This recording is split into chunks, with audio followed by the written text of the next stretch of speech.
என்னையா சொல்ற OnePlus ஈத்து மூட்டாங்களா?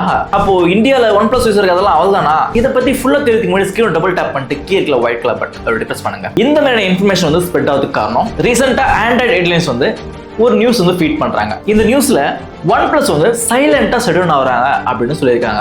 அதுக்கு காரணம் ஷிப்மெண்ட் வந்து ரொம்பவே கம்மியாயிடுச்சு, டீம் சப்போர்ட்டும் கம்மியாயிட்டே வருது. கூட பார்த்தீங்கன்னா சில OnePlus ஓட ஆஃபீஸ்லாம் வந்து க்ளோஸ் பண்ணிட்டு வராங்க. அப்புறம் கீ பார்ட்னர்ஷிப் கூட எண்ட் ஆயிடுச்சு சொல்ல முடியும். அதுக்கப்புறம் மேஜர் ப்ராடக்டான OnePlus ஓட ஓப்பன் 2வும் அதுக்கப்புறம் வந்து OnePlus 15 இயர்ஸும் கேன்சல் பண்ணிட்டாங்க. இதனால ஆசஸ் மாதிரியே OnePlus கூட சைலண்டா வந்து ஷட் டவுன் ஆகுறாங்க அப்படின்ட்டு ஆண்ட்ராய்டு ஹெட்லைன்ஸ்ல ஒரு நியூஸ் வந்து ஃபீட் பண்ணாங்க. அந்த நியூஸ் பாத்தீங்கன்னா எக்ஸ் பிளாட்ஃபார்ம்ல குயிக்கா வந்து ஸ்ப்ரெட் ஆயிடுச்சு சொல்லலாம். ஒருவேளை OnePlus வந்து ஷட் டவுன் ஆயிட்டாங்களா, என்ன நடக்கும்னா OnePlus சைட்ல இருந்து சப்போர்ட் அந்த அளவுக்கு வந்து கிடைக்காது.